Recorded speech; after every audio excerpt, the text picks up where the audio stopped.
Hello, Sagittarius. Welcome to 2025, the month of January. And today we're going to talk all about it. We're going to talk about how you get a bit of a glow up in your health, your work, your home life, and some really cool nodal change in which the North Node begins to activate a series of energies that goes into an 18-month period starting in January onward. It can really amplify your change of home, success in home, buying or selling a home, moving your home. We'll talk more about that as we get into this whole month ahead. If you're welcome to my channel. If you're new, my name is Lori Lothian. I'm using the whole sign houses, fixed stars, and minor asteroids. And when I do astrology, I'm trying to help you time your best life by using astrology as a navigational tool. If that kind of astrology appeals to you, please like, subscribe, and check me out on YouTube for more of my monthly, weekly forecasts, etc.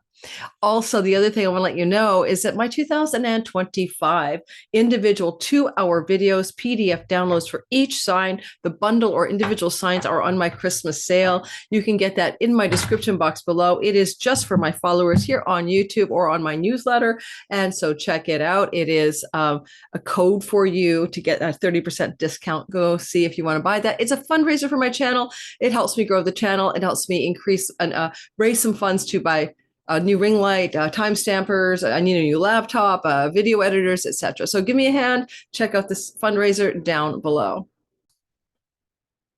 So I'm going to show you the chart and we're going to talk about the month. And I'm going to start off by letting you know about the major planetary shifts with Mercury, Venus, Mars, Jupiter, etc. Then we'll talk about the chronology of the month ahead. We'll be here from 25 to 30 minutes on average. If you're trying to figure out how long this video is going to take, if you're watching the premiere, don't forget to like and subscribe. Here we have it. Sagittarius, this is you on the Eastern horizon. That's the rising sign. You can listen for your rising sign, everything about your life. Sun and moon can represent sun, career and purpose, moon, home, and emotional matters. But listening for all three is useful. Okay, so number one, here we go. Whew. We start off the month early in January with a node of fate getting ready to shift on January 11th out of Aries and into your fourth house. This is indicating a shift away from attention with your on pregnancy, fertility, your children, your grandchildren, attention on your creative projects and your entrepreneurial businesses and your romantic and love life. These are where the amplification volume up energy has been with the North Node ever since 2023, beginning with the North Node's ingress in July of 23 and exiting on January 11th of 2025.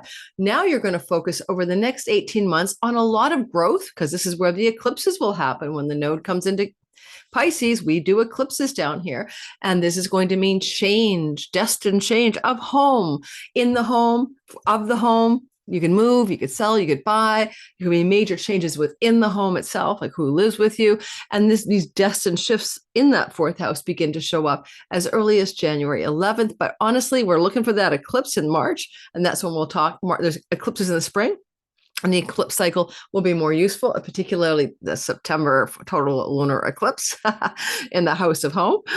Hint, hint, hint, get the all signs bundle or your sign for 25 because it's probably going to move some of you.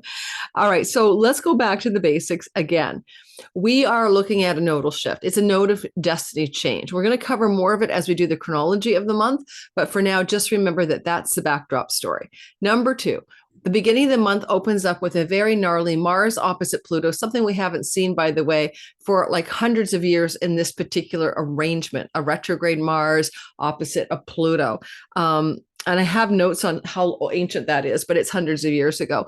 So for the retrograde Mars opposite Pluto storyline. So this for you is going to be, well, it goes back to the 1800s. So this for you is going 1700s.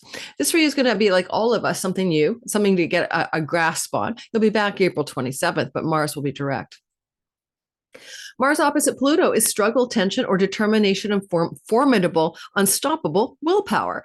So if you're going to have a conflict here, and that's going to be anywhere from January 1st, or actually December 31st even, to January the 4th, you're probably going to have a blowout with a guide, a mentor, a teacher, a university professor, a sibling too older than you, These are ninth house delineations where the sharp sword is coming from disruption, a major disruption, from a visa, passport, legal matter, lawsuit, court case. These are things that are all ninth house. Okay. So, or maybe some disruption from somebody in a place of spiritual authority, telling you that you haven't got your awakening together yet. Who knows? But this energy of Mars up here indicates a potential blowout, cathartic, rage-filled intensity of a conflict in the first 3 or 4 or 5 days of January. So lay low, try not to fight someone. You could also, with Pluto, get into intense skirmishes with the neighbors. Pluto in the house of the neighbors, the neighborhood, aunts, uncles, cousins, and even the sibling one younger than you. So family feud energy there as well. So just be cautious in the beginning of January. Let it ride, breathe, practice nonviolent communication. As we move forward and we move into January, then I went the wrong order. Sorry, guys. I had like 4 hours sleep last night. So I gave you a heads up of early January. That was great of me. I gave you the big, I didn't bury the lead. Let's go backwards. Let's talk Mercury. On January the 8th, Mercury moves into Capricorn. In Capricorn sky, and he'll be there to January the 27th. Mercury will be moving through your second house of money, earning, savings. This is also the house of things that you do to curb your food or your smoking or your drinking, things that go in your mouth to eat or smoke or whatever. So Mercury here can be about communication as a house of speech. Now, when he's here, he often likes to market merchandise and sometimes sell, particularly possessions. I'm going to sell my soap. I'm going to sell my car. I'm going to sell my house. You possess the house, right? So things that you possess, and Mercury's a mercantile guy. So it's time to sell, So you might be selling a few things. Again, the time frame for that would be January 8th to 27th, or very busy in communications mode, maybe even negotiations and contracts regarding work situations, new jobs, new career paths, because Mercury rules your 10th house. And don't forget, he was retrograding back and forth in your first house since he's been there since November the 4th.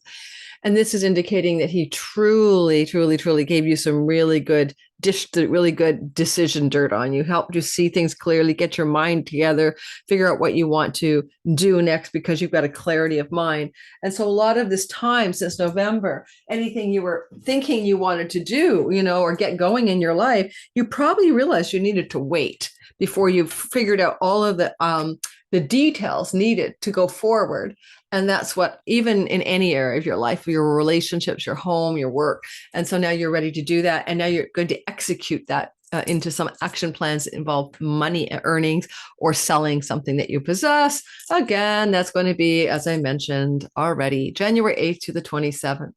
On January 3rd to February 3rd, Venus is going to enter the sign of her exaltation. This is why your home life gets very luscious. Venus will be with the North Node, amplifying her lusciousness. Well, there is a bit of a problem between the 18th and the end of January when she gets enclosed by malefics. Before that time, she's just full on exalting your 4th house. And this could look like partying in the home, beauty in the home, romantic love in the home, beautifying the home, designing, painting, decorating the home. It can look like women visiting you in the home, female friends visiting you in the home, just friends in general visiting you in the home. But it makes your home life feel especially yay, right? Like yay you. It's very rare, however, to see her there with the North Node and Saturn. So it's not just every year it's like this. This is very different. And we'll be touching base on that a bit later. On January 6th, Mars will head retrograde. Now, Mars has been going into the sign of Leo backwards since December 6th. He entered Leo, FYI, on November the 4th. So November 4th to December 6th, he's going forward. He's going to travel somewhere in the world far away. He's going to execute a legal strategy in a court matter. He's going to go to bat for, getting into a college or cut away or quit a university or college direction. He's got it all together. He's going to quit his current publisher, or he's going to champion something spiritual and true in the world.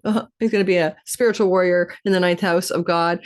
And then he turns around. Oh yeah, December 6th, just turns around. He's like, I don't know, maybe not. Backtracks. And now he will move on January the 6th into your 8th house of chunky money, where he has already traveled in direct motion most of September and all of October. So he does backtrack mostly over material or areas of concern financially, eighth house of chunky money, that he was traveling in October. What considerations were you going through regarding your tax structures, your investment money, your retirement funds, your bank loans, credit cards, mortgage holdings, your ad revenue from YouTube, your royalty income, these unearned secondary shared resources, inheritance money? What were you doing September, October, particularly October? And now Mars is going to backtrack on January the 6th. And between January 6th and February 23rd, when he goes direct, you are back in the thick of financial decision making and cutting away and pairing and separating and dividing money. And it could look like spousal asset resource division. It could look like a new counting system. It could look like a new tax structure.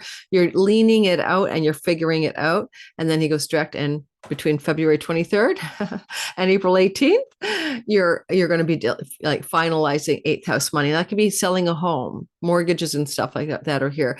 Buying a home, selling a home. That could also be things to do with shared resources with an inheritance fund of some kind. And just to remind you, Jupiter is still retrograde till February 4th in the house of significant long-term love relationship, putting your significant long-term love relationships on the chopping block. Jupiter's the blessed endings as well as beginnings. I had a major divorce over a Jupiter-Venus transit. Don't always think he's going to add more. Sometimes he takes away something so more can grow. So some of you Sagittarius have been looking over at your marriage house since the third week of May, 2024. And you're thinking about it, or your partner's thinking about it. Well, should we stay or should we go? Is this a thing or is this not a thing? You need that good housekeeping seal of Jupiter's approval. When he goes direct on February 4th through to June 9th, then you'll know the answer. So if you're in a bit of a kerfuffle around relationship, that's why. Same with legal contracts and deals, same question mark. It's business partner, same idea, and if you didn't have a relationship and he came into this part of the chart before his retrograde of October 9th, then that relationship is also under reconsideration. If you met this person while he was retrograding, it may be somebody from your past, even past lives. And again, it can change direction, right? February 4th, when he changes direction. So there's a lot of instability when Jupiter goes back and forth in 1/7th house of committed love, business partners, marketplace, and audience. Moving over to the next story, which is Saturn is still, as of 2023, month of March, hanging out in your 4th house.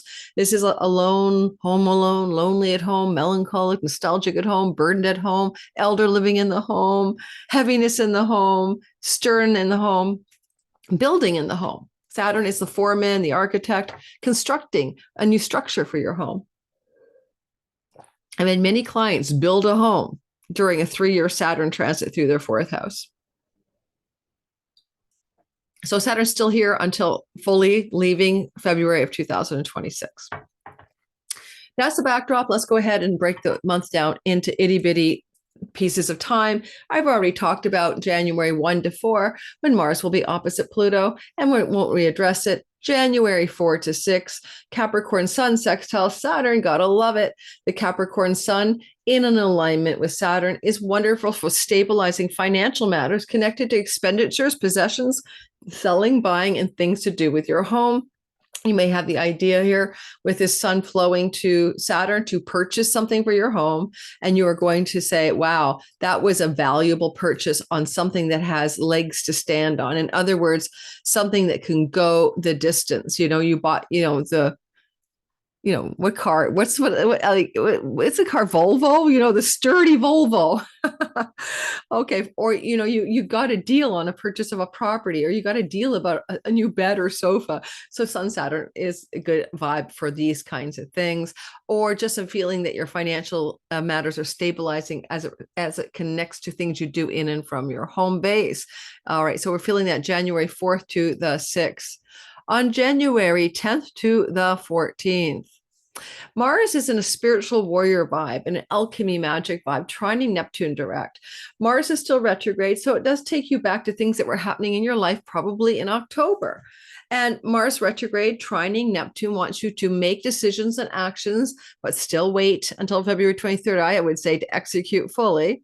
But Mars is going backwards and flowing to Neptune, and this could be something to do with financial matters and property. So again, remortgaging, refinancing, buying or selling, or a division of assets from an inheritance from an elder Saturn, like grandparent or elder parent, and some battle that needs to be readdressed about the division of spoils. January 10th to the 14th, but you're more clear-minded. Neptune is now going direct after having cleared some fog in his retrograde, and now you kind of have a better view of the sky and you know what the right answers are. And if you have any spousal separation issues going on, which happens a lot of the time, we're going to separate the assets. You get the sofa, I get the car, you get the house, I get the lake houses for the rich, obviously. You get the dog, I get the cat. These kinds of separation of assets can very well look like a Mars retrograde in your fourth house if you began that process in October or even September, and you're going back to refine it. Alrighty. Now, you also see the sun trining Uranus, which is another positive energy as well. Uranus is on the Algol well star, also calamitous, off with your head vibe, but the trine makes it positive, a positive, unexpected boost in your financial well-being connected to the work you do in the world. End of story.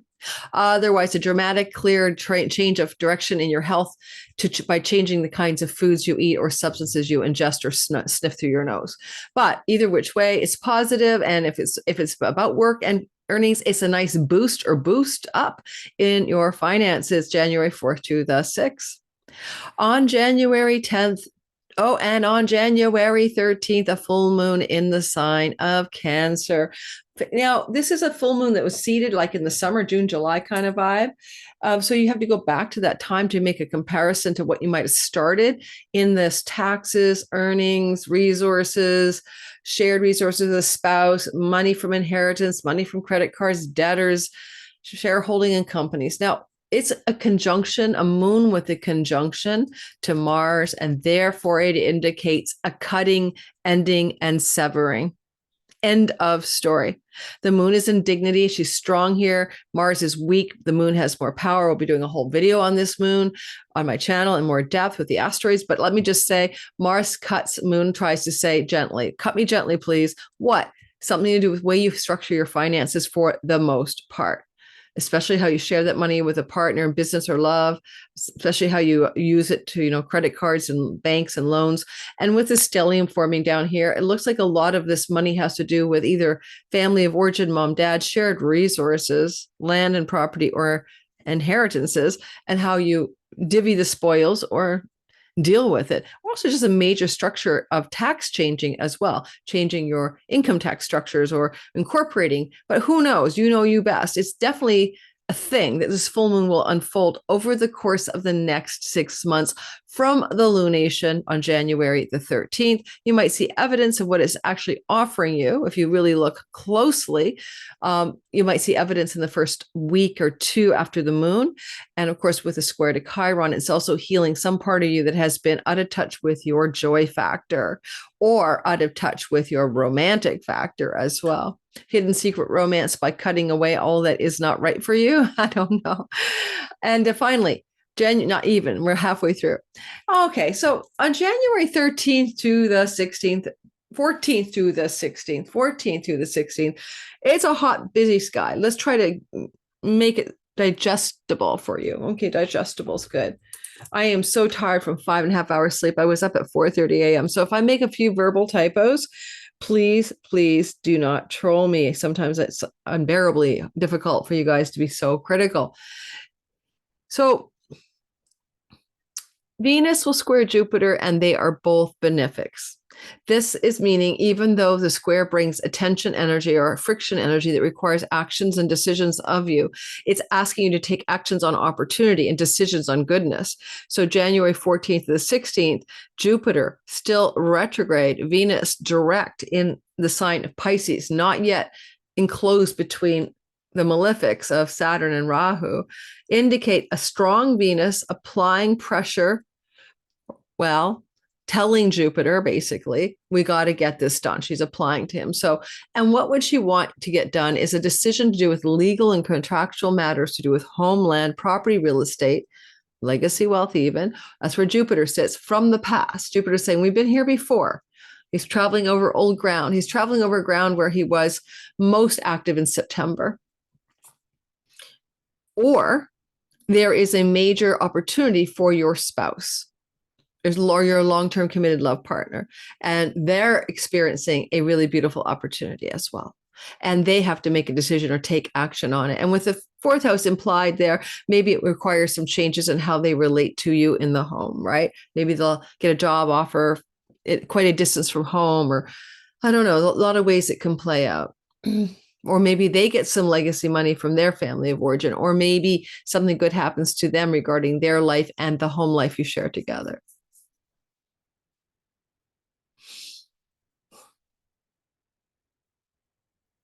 Or it could just be a good time for romantic exaltation and spiritual high love in the home with a significant other in your life. Jupiter retrograde, meaning that you guys were thinking along these lines in September. Now, the sun is opposite Mars around the 15th, 16th, and that's always a bit of a combustion, right? So the sun is authority figures and Mars is conflict. And it's in the money axis. It could be arguing or conflict with resources you share with your husband or wife, with your investment portfolio. The sun is like, we need to be sort of resourceful here. And Mercury's like, steadfast details, please, and how we spend and how we save and what financial resources we acquire, often through work. And then suddenly there's Mars wanting to make some kind of fuss. And so you could even have an argument with a bank, a loan accountant, a mortgage holder. So there's something going on there where you're having a kerfuffle. So breathe through the kerfuffle. It will only last a day or two. So it's around the 15th, 16th of the month. On January 18th to the 20th, we have Venus conjunct Saturn along with a sextile to Mercury in Capricorn. And that looks like this. So there's good news in this for sure, because what we see happening here, and maybe I can make it a little more bold. No, it's not going to show up any bolder. But this is what we have. We have Venus co-joining with Saturn at 16 degrees, and she's doing that most acutely on the 19th. And she's in a tight hug with the Lord of the constraining. This means like love is enduring, persistent, disciplined, and a marathon. Love is hard. Love is structured. Love is wise and spiritual and old. Or money is all of those things. Love and money are all of these things. And it has to do with your home life. And it has to do with being in the home. And it has to do with things to do with your land and your property, especially if you're building something with Saturn there, constructing. Now it's like, is it beautiful enough? Are the rafters the right way? Will this stand the test of time? Or will I change my mind next week when I paint it green and now I want to paint it yellow? So there's a need for like choosing around what you value, what beauty looks like that you think is durable, reliable, to connect to your home matters, including decorating, right? Now, another code would be money from an elder who lives in your home, money coming to them or given to you, right? When you look at a Venus, though, at this time in this sky, conjunct Saturn, they are forming a sextile to Mercury in the house of spending or selling or earning money. And so there's some kind of money story for sure playing out. Mercury is in an affable sextile. He's trying to support Venus here. And he's saying we can do some kind of financial decisions about home-based matters in a very, very detail-oriented, practical, and sober way so that we have success. And the North Node just intensifies this energy. It gives it a volume up in your fourth house. And Mercury is like, I've got this. We're sensible and realistic about buying and spending, earning, and our money and resources and possessions. Like if you wanted to sell a house under this or list a house for sale, that could be pretty good.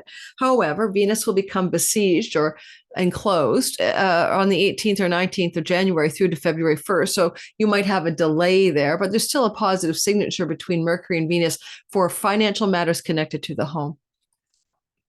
And you'll notice that there's a wedge forming with the nodes of fate at the same time. So the nodes are in your 10th house of career and your 4th house of home, flowing to the sun. This is the same story that Mercury's trying to pitch down on, something to do with a positive, significant financial matter connected to homeland, property, and real estate. It's just that simple. We'll see what it is. You'll let me know, hopefully, in the comments. And that formation is going to generate some peaking energy in your finances. 29 degrees is a financial climax. So good things are happening. Maybe you're just going to sell something that you have in your home, like an antique, for example, and you find out it's worth $2 million. But you could sell something and have great gains from selling, or some greater gains from selling here, especially with the moon in Libra in the house of gains. Okay, so next, January 21 to 22, Mars and Uranus sextile. Okay, Uranus is still hanging out on the Algol, which can be a well star, but it can also be disruptive. And when we see that this is Uranus, and then we're going to see Mars sextiling Uranus, well, retrograde. It's chunky money, 8th house unearned income, and work and debt. So this Mars is elimination, a sudden, shocking, surprising ability to eliminate a debt, a mortgage, a credit card, blah, blah, blah. A sudden, surprising, shocking, hopefully positive increase in a stock, a surprising change regarding work matters and your home, a surprising loss of an elderly pet, but in God's perfect timing. There's that Saturn 4th house sextiles Uranus and Mars. It kind of creates a vibe of the death of an elderly pet potentially happening for some people. I'm sticking with the elderly word. So during the time I'm talking about, January 21 to 22, with the energy of the Sun-Pluto conjunction in the same time period, Sun will enter into your 3rd house with Pluto. And this is like the 20th to the 23rd. There's this ongoing fusion of this energy. It's very powerful. And the Sun and Pluto can mean, yes, it's inauguration day in the United States, a plutocracy, a oligarchy. For you, the 3rd house is a house of the younger sibling, one under you. So a major event with a younger sibling, one under you, could happen.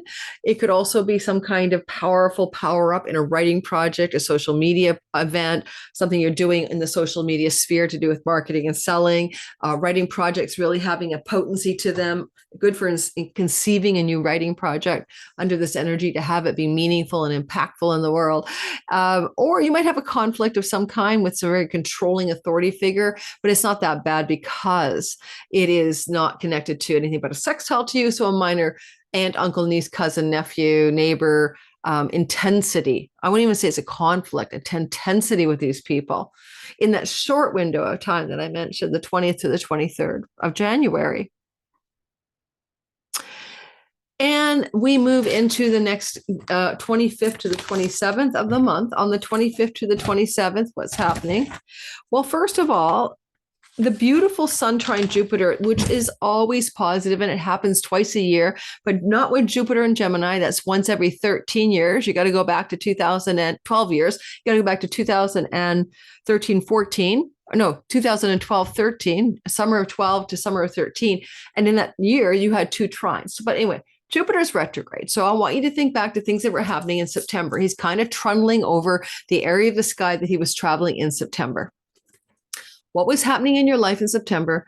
Because Jupiter wants to bring you some bounty from back then, maybe late August, all the way through September. There's some bounty, a goodie bag of something you left behind. And it's also something you and your partner or your significant other or business partner or a certain client or customer may have left behind. And with this energy of a trine to the sun, you get the bounty returning to you, but it comes through social media, traveling, learning and teaching, especially with Jupiter here. You can be the teacher. So a bounteous opportunity to enroll in a course that you wanted to learn a skill set with, and it's come back to you from the past because maybe in August, September, there was a thought about this course, or you misfired and missed the deadline. I don't know. Jupiter is teacher in the house of others, guru, or it could just be a very positive development for your significant other. And it's an opportunity angle. It's a trine. Your significant other has an opportunity. It may involve writing, teaching, traveling, learning, or you are having the opportunity as well. On the 31st, Venus will co-join Neptune, dreamy soulmate love, rainbows and unicorns, wishes come true, where in your fourth house of home, property, land, and real estate, the actualization of a higher dream around beauty, love, and wellness financially. And it is all connected to matters to do with your property, your home, your domicile, where you sleep at night. In some ways, it may connect to your mother as well. And there's just a beautiful glow up there. Now, keeping in mind that Venus doesn't get outside that enclosure till February 1st, you may not feel the full beauty of it till after she leaves the bound of the nodal energy. Finally, new moon in Aquarius at 9 degrees is going to light the sky up, new or darken the sky, and we'll have Mercury sitting right there with the moon and Pluto. So new beginnings, 9 degrees of Aquarius. Something that wants to unfold over 6 months, a new travel plan, a new neighborhood, because you might want to move. You might want to move next year. Jupiter will exalt your 8th house of mortgages, and 25 can be a big move for you guys, or inheritances. Get my 2025 deeper dive 2-hour video for yourself. But anyway, this is like you could have a new beginning or a fresh start regarding a relationship with a sibling, one younger, a neighbor or neighborhood setting with regards to travel or learning or teaching opportunities. And if you're in the social media world, a new beginning in how you harness the social media sphere. And if you're a writer, a new writing project. And it could do very, very well because the sun is the ruler of the house of publishing. So or podcasting. So new podcast, new writing project, all of that could really take off for you. Alrighty. Ciao, ciao. Don't forget to like, subscribe, and hit that bell for notifications. It does help the channel grow. And I'll see you hopefully on my channel in 2025. I got a lot of great content planned. If you want to find me anywhere else, in my description box, my Patreon community, who gets all my content early access ad free, 3 Zoom meetings with me a month, my Subset Chronicles, the Pluto Chronicles, where I talk about everything Pluto and Aquarius in a written column format, is free. Go check it below. And also check out there's something else you should check out. Cosmic Moonshine newsletter. If you want a reading with me, you're only going to know when limited spots open up in February, March, and April by being on my newsletter or in my Patreon community, because you guys are going to hear about it first and everyone else in the world won't know. And those spots fill up in 2 hours. So I can't do anything better than that, but that's how you find out when the spots are open. Thanks, Sagittarius. Good luck in 2025, the month of January.